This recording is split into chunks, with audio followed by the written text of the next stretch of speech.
Bandawadayaal haddii aad Soomaaliya ku sugan tahay waxay ku tahay xilli aroor ah haddii aad joogto wadamada caalamkana waxa laga yaabaa inay ku tahay xilli kale waqti walbo ay ku tahay wanaagsan ayaan ku leenahay waxaan rabaa inaan ku soo gudbiyo xogo iyo macluumaad degdeg ah oo soo kordhay intii aad hurdaysay qodobada xasaasiga ah ee wararkeena aad ku daawan doontaan aroornimadkan waxa qayb ka noqonaya diyaaradaha dagaalka F-16 oo gudaha u galay hawada Somaliland Turkida oo ku hanjabtay in ay duqeyn doonaan saldhigga military ee Berbera laga siiyay dawladda Israa'iil waxaan kula wadaagi doonaa dhaqdhaqaaqyada culus ee ka soconaya hawada maamulka Somaliland iyo sidoo kale diyaaradahan F-16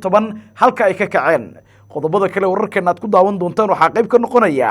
militariga Somaliland oo difaacyo culus ka qotay banaanka magaalada Ceergaabo ee gobolka Sanaag kadib weeraro culus oo ay kala kulmeen ciidanka maamulka waqooyi bari waxaan ku soo gudbin doonaa ciidanka heeganka la galiyay dhaqdhaqaaqyada culus ee saaka ka soconaya magaalada Ceergaabo iyo militariga Somaliland ee buux dhaafiyay magaaladaasi qodobada kale wararkeena aad ku daawan doontaan waxa qayb ka noqonaya duqeymo culus oo xalay ka dhacay magaalada Jilib iyo horjooga caan ka dhax ah kooxda shabaab oo lagu dhaawacay duqeymahaasi haddaba waa kee horjoogahaasi waxaan kula wadaagi doonaa magaciisa iyo sidoo kale qabiilka uu ka soo jeedo qodobada kale wararkeena aad ku daawan doontaan haddii alla laga helo waxaa qayb ka noqonaya ciidanka Saciid Cabdilaahi Dani iyo Axmed Madoobe oo maanta soo galaya magaalada Muqdisho iyo ciidamo tirabeel ah oo la sheegay in labada maamul ay u soo dirayaan magaalada Muqdisho waxaan kula wadaagi doonaa xiisada ka dhalan karta arintan iyo sidoo kale dhaqdhaqaaqyada culus ee ka soconaya magaalada caasimadda ah Muqdisho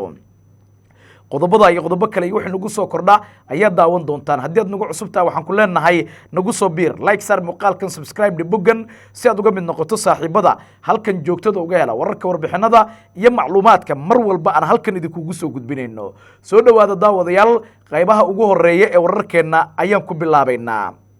wargelin muhiim ah ma doonaysaa waalidkaaga oo dhintay ama sariiryaal oo xanuunsan in lagaaga soo cumreeyo bisha Shacbaan oo ah Ramadaan kadib bishii ugu soonka badnaa subanaheena Muhammad nabadgeliye iyo naxariis korkiisa ahaatee waxaana fursadan kaga faa'iideynaya shirkadda At-Taqwa oo ku sameysay qiimo dhimis ballaaran inta lagu guda jiro acmaasha cumrada waxaa lagu soo duubayaa muuqaallo ku saabsan qaabka ay cumradu u dhacday haddaba wixii faahfaahin intaa dheer nagala soo xiriir cinwaanada iyo taleefannada shaashada kaga muuqda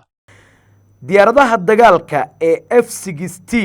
ayaa gudaha u galay hawada maamulka Somaliland iyadoo xalay intii aad hurdaysana ay dul heehabayeen diyaaradaha dagaalka ee Turkida lagu farsameeyay ee casriga ah ee xilligan dhoolatusyada cajiibka ah ku soo bandhigay gudaha Soomaaliya deegaano iyo degmooyin ka tirsan maamulka Somaliland macluumaadkii ugu dambeeyay ee la helayo ayaa tibaaxaya in dawladda Turkida ay shaaca ka qaaday in ay duqeyn doonaan saldhigga Berbera ay ka dhisanayso Israa'iil iyadoo dholotusyo dhinaca militariga oo hawada ah ay ku soo bandhigtay diyaaradahan sida casriga ah loo farsameeyay ee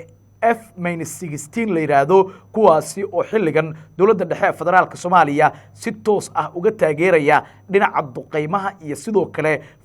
fulinta howlgallada culus ee la doonayo in laga fuliyo qaybo badan oo kamid ah Soomaaliya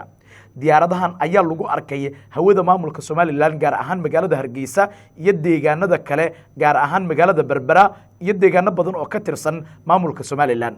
xogta iyo macluumaadka la xaqiijiyay in la helayo ayaa tibaaxaya in diyaaradahan saacadiiba ay jarayaan dhowr meel oo kamid ah goobaha markaasi loo asteeyay isla markaana ay ka fulinayaan howlgalladii ugu cuslaa diyaaradahan ayaa la tilmaamay in ay ka kaceen garoon diyaaradeed oo ku yaala magaalada Laascaanood ee xarunta gobolka Sool sida macluumaadka iyo xogaha lagu helayo F-16 oo ah diyaarada cajiib ah kuwaasi oo loogu talagalay in ay qaadaan howlgallada military ayaa xilligan qalqal xoogan waxa ay ku beereen maamulka Somaliland iyadoo dhaqdhaqaaqyo culus ay ka wadaan deegaanada iyo degmooyinka maamulka Somaliland oo xilligan qalqalkii ugu xooganaa laga dareemayo dhinaca amniga marka loo eego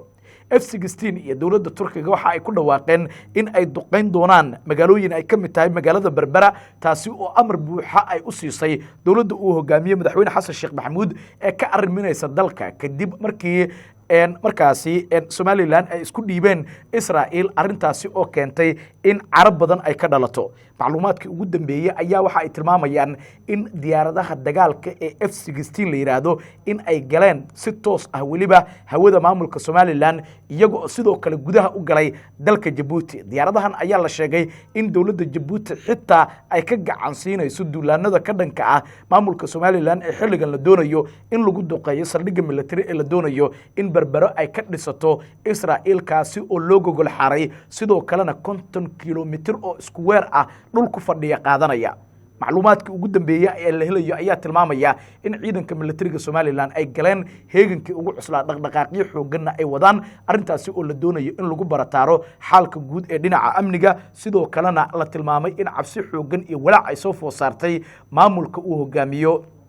cabdiraxmaan maxamed cabdilaahi ciro ee ka dhisan magaalada Hargeysa ee caasimadda maamulka Soomaaliland xogta iyo macluumaadka la xaqiijiyay ee la helayo ayaa tilmaamaya in diyaaradaha F-16 ay markaasi dul heehabayaan hawada magaalada Hargeysa magaalada Berbera magaalooyinka Boorama ay ka mid tahay oo la tilmaamay in ay halkaasi ku sugan yihiin ciidamo aad u fara badan oo ka tirsan kuwa militariga Soomaaliland waxaana la sheegay in ay soconayaan dhaqdhaqaaqyo culus diyaaradahan ayaa fulinayay howlgallo markaasi gaar ah waxaana la tilmaamay in diyaaradaha meel walba oo ay dul istaagaan in ay ka qaadayeen sawiro sidoo kalena lagu muujinayo goobta xilligan la doonayo in si toos ah loo bartilmaameedsado gaar ahaan saldhigga magaalada Berbera la tilmaamay in ay ka dhisanayso Israa'iil arintaasi oo si weyn ay uga carootay dowladda dhexe federaalka Soomaaliya xadgudubkii Israa'iil tan iyo markii uu bilowday waxay dowladda Soomaaliya bixinaysay dadaalo aad u xoogan oo lagu doonayo in markaasi maamulka gobolada waqooyi aysan ka bixin gacanta Soomaaliya arintaasi oo madaxweyne Xasan Sheekh Maxamuud uu geed dheer iyo geed gaaban u koray taasi oo keentay ugu dambeyntii in diyaaradaha F-16 la soo kiciyo dholatusyo cajiib ahna ay ka sameeyaan magaalada caasimadda ah Muqdisho xogta iyo macluumaadka la helaya ayaa tilmaamaya in diyaaradahan maalnimadii shalay ahayd magaalada Muqdisho lagu soo bandhigay iyagoo dholatusyo cajiib ah sameynaya ugu dambeyntiina loo gudbiyay deegaanada iyo degmooyinka maamulka ee markaasi Soomaaliland oo xilligan la doonayo in laga barataaro xiisadaha ee markaasi ku aadan arinta la xiriirta saldhigga military oo ay dhisanayaan ee markaasi Israa'iil dowladda Turkiga waxa ay wacd ku martay in ay duqeyn doonto goob walba oo lagu tuhmo in ay joogaan xubnaha sirdoonka maamulka ee Israa'iil arintaasi oo xilligan muujinaysa garab istaaga weyn ee dowladda Israa'iil ay u muujinayso dowladda dhexe federaalka Soomaaliya walaac xoogan ayay arintan beertay xubno sirdoonka ee markaasi Israa'iil ka tirsanaa oo ku sugnaa Soomaaliland waxa la tilmaamay in ay soo wajahday caqabad xoog leh lama oga talaabooyinka ay qaadi karto Soomaaliland marka loo eego diyaaradahan casriga ah ee ka kooban 4 xabba kuwaasi oo maalmihii ugu dambeeyay dholatusyo cajiib ah ka sameynayay magaalada caasimadda ah Muqdisho laakiin xalay ugu dambeyntii la tilmaamay in lagu dul arkay oo ay gudaha u galeen hawada maamulka Soomaaliland gaar ahaan deegaanada iyo degmooyinka magaalooyinka Berbera iyo sidoo kale magaalada la yiraahdo Hargeysa oo ah caasimadda maamulka Soomaaliland ee xukuumadda madaxweyne Ciro xilligan ay ku shaqeyso macluumaadkii ugu dambeeyay ee la helayo ayaa tilmaamaya in diyaaradahan dhawaqooda iyo guuxoodaba laga maqlayo meelo badan oo kamid ah maamulka Soomaaliland sidoo kalena aysan jiri karin in la gaari karo qoryaha fudud iyo sidoo kale kuwa culus maadaama diyaaradahan ay markaasi dhowr meel u jirta ee dhinaca fiida sare ee cirka ay wax ka tooganayaan sida ay macluumaadku xaqiijinayaan lama oga talaabooyinka ay qaadi doonto dowladda Turkiga laakiin waxa ay sheegtay ama ay ku hanjabtay in ay duqeymo ka fulin doonto qaybo kamid ah maamulka Soomaaliland haddii Israa'iil ay isku daydo in ay soo caga dhigato wixii ku soo kordho wararkeena iyo warbixinadeena soo socda ayaan idinkula wadaagi doonaa haddii Allah ugu dalo uu raalli ka noqdo markana militariga Soomaaliland ayaa difaacyo culus waxa ay ka qoteen banaanka magaalada Ceergaabo ee gobolka Sanaag iyadoo amniga aad loo adkeeyay ciidamo tirabeel ahna Soomaaliland ay keeneen magaalada Ceergaabo ee gobolka Sanaag magaalada Ceergaabo waa magaalo xilligan lagu muransan yahay laakiin maamulka waqooyi bari aqoonsigiisa iyo in deegaanadaasi isaga loogu talagalay in uu maamulo wax muran iyo dood ah oo ka taagan ma jiraan macluumaadkii ugu dambeeyey ee la xaqiijiyey ayaa waxa ay tilmaamayaan in magaalada la yiraahdo ceergaabo ee gobolka Sanaag ay soo buux dhaafiyeen ciidamo aad u culus ciidamo ka amar qaadanaya General Mahad Cambaashe ayaa la sheegay in xalay saqdi dhexe ay gaareen deegaano markaasi dhawaan dagaalo culus ay ka dhaceen iyaga oo halkaasi ka bilaabay qodashada ee markaasi difaacyo culus oo loogu talagalay in magaalada ay ka difaacaan ciidanka maamulka ee Somaliland xogta iyo macluumaadka la helayo waxay tilmaamayaan in militariga ugu badnaa oo ka tirsan kuwa Somaliland xilligan ay soo buux dhaafiyeen gudaha magaalada arintaasi oo muujinaysa in maamulka Somaliland dagaal culus ay u diyaar garoobeen laakiin ciidanka maamulka waqooyi bari ayaa iyagu qudhooda waxay dhaqdhaqaaqyada ugu cuslaa oo dhinaca militariga ah ka wadaan banaanka magaalada Ceergaabo ee gobolka Sanaag waxaana magaalada Ceergaabo ay qarka u saaran tahay in ay la wareegaan ciidanka maamulka ee markaasi maamulka waqooyi bari ee xilligan ku sii qulqulaya halkaasi gaadiidka dagaalka oo nuucyo kala duwan leh gaar ahaan gaadiidka qoryaha waaweyn xambaara cabdibilayaasha iyo sidoo kale gaadiidka lagu qaado ciidanka markaasi faraha badan ee waaweyn ayaa la tilmaamay in dowladda federaalka Soomaaliya ay ka dejisay magaalada Laascaanood ee xarunta gobolka Sool arintaasi oo keentay in dhaqdhaqaaqyadu ay sii cuslaadaan iyadoo ciidanka militariga maamulka waqooyi barina xilligan ay wataan gaadiid dagaal iyo hubka noocyadiisa kala duwan sidoo kalena Ceergaabo ay u muuqanayso in xilligan ay isku bedelayso furin dagaal maadaama militariga Somaliland ay aad u soo buux dhaafiyeen dhaqdhaqaaqyada culus ee ka soconaya magaalada Ceergaabana ay yihiin kuwa laga cabsi qabi karo in ay isku bedelaan xaalad kale oo dagaal taasi oo sababi karta in xaaladdu ay faraha ka sii baxdo wixii ku soo kordho oo wararkeena dambe ayaad ku daawan doontaan haddii Allah ugu dalo u raali ka noqdo sidee u aragtaa dhaqdhaqaaqyada culus ee ka soconaya magaalada Ceergaabo iyo dagaalka laga cabsi qabo in magaaladaasi uu ka dhaco sidoo kale sidee baad u aragtaa ciidankan ee markaasi waa diyaaradaha dagaalka ee F-16 ee lagu arkay hawada maamulka Somaliland iyo sidoo kale Turkida oo xilligan ku hanjabtay in ay qaadi doonaan duqeymo aad u culus sidoo kalena ay duqeyn doonaan goobaha markaasi saldhigyada ay ka dhisanayso Israa'iil iyo meelaha la tuhunsan yahay in ay markaasi joogaan xubnaha sirdoonka ee maamulkaasi wixii ku soo kordho wararkeena dambe ayaad ku daawan doontaan haddii Allah ugu dalo u raali ka noqdo markana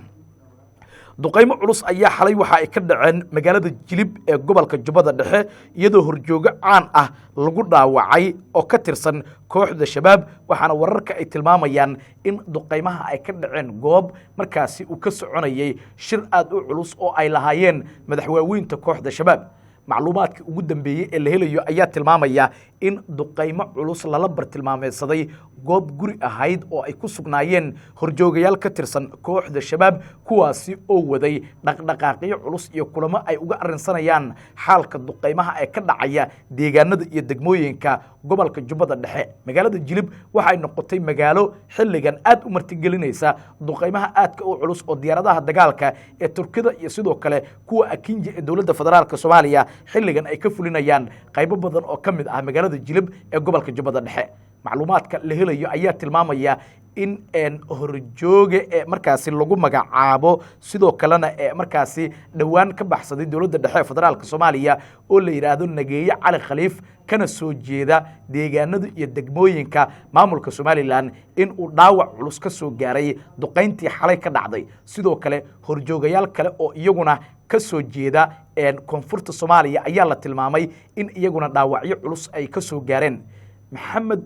CD nin lagu magacaabo oo la tilmaamay in uu qayb ka ahaa horjoogayaashii ku shirayay magaalada Jilib ee gobolka Jubbada Dhexe ayaa lagu soo waramayaa in dhaawac culus uu ka soo gaaray goobta iyadoo la tilmaamay in dhaawac labada nin loo qaaday qaybo badan oo kamid ah gobolka Jubbada Dhexe maadaama magaalada Jilib ee markaasi ay tahay magaalo furun ah isla markaana daqiiqad walba la bartilmaameedsan karo xubno ka tirsan saraakiisha ciidanka xoogga dalka Soomaaliyeed ayaa inoo xaqiijiyay in howlgalkii dhacay lagu bartilmaameedsaday xubnahan kana tirsanaa maleeshiyaadka kooxda shabaab dhaqdhaqaaqyada culus ee soconaya ayaa tilmaamaya in xilligan ee markaasi ay sii kordhayaan duqeymaha culus ee laga fulinayo qaybo kamid ah gobolka Jubbada Dhexe oo xilligan ay ka soconayaan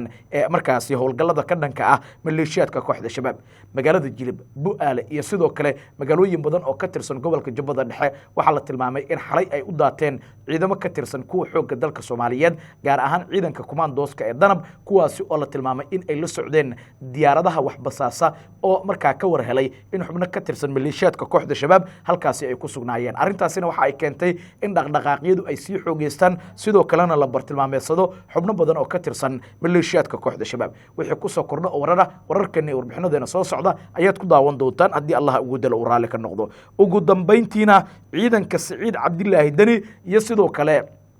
ciidanka hogaamiyaha maamulka Jubbaland Axmed Maxamed Islaam Axmed Madoobe oo tirabeel ah aad u hubaysan ayaa la tilmaamay oo ay ka maqan yihiin kaliya gaadiidka dagaalka in saacadaha soo socda ay ka soo degi doonaan magaalada caasimadda ah Muqdisho ciidankan ayaa ku hubaysan qoryaha darandooriga u dhaca kuwa garabka laga rido iyo sidoo kale qoryaha fudud iyo bambaanooyin sidoo kale bastoolado ayaa la tilmaamay in ciidamadan ay wataan macluumaadkii ugu dambeeyay ee la helayo ayaa tilmaamaya in Siciid Cabdilaahi Dani iyo sidoo kale hogaamiyaha maamulka Jubbaland Axmed Maxamed Islaam Axmed Madoobe labaduba ay isku diyaarinayaan ka qaybgalka shirka ka dhacaya magaalada caasimadda ah Muqdisho kaasi oo la doonayo in lagu barataaro xaalka guud ee siyaasadda dalka sidoo kalena ee markaasi looga arinsado arinta la xiriirta dhinaca doorashooyinka iyo nidaamka talada dalka sida uu noqonayo macluumaadkii ugu dambeeyay ee la helayo ayaa waxa ay xaqiijinayaan in ciidamadan oo aad u hubaysan wata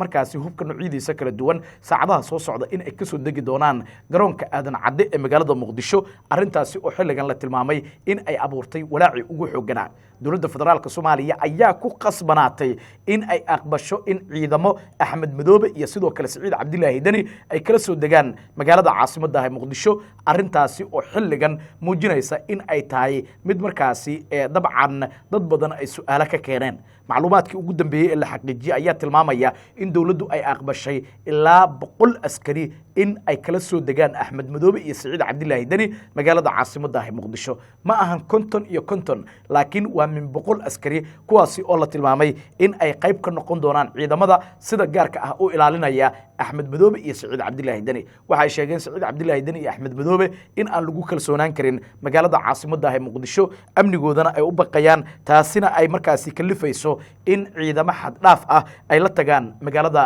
Muqdisho oo ah magaalo ah santarkii Soomaaliya isla markaana ah caasimadii ay ku shaqeynaysay dowladda dhexe federaalka Soomaaliya wixii ku soo kordho wararkeena dambe ayaad ku daawan doontaan haddii aad nagu cusub tahay nagu soo biir like sar muuqaalkan subscribe de buggan si aad uga mid noqoto saaxiibada halkan joogtada ogaala wararka warbixinada iyo macluumaadka mar walba aan halkan idinkugu soo gudbinayno waad maasantiin daawadayaal soo dhawaada aruuriyo suuban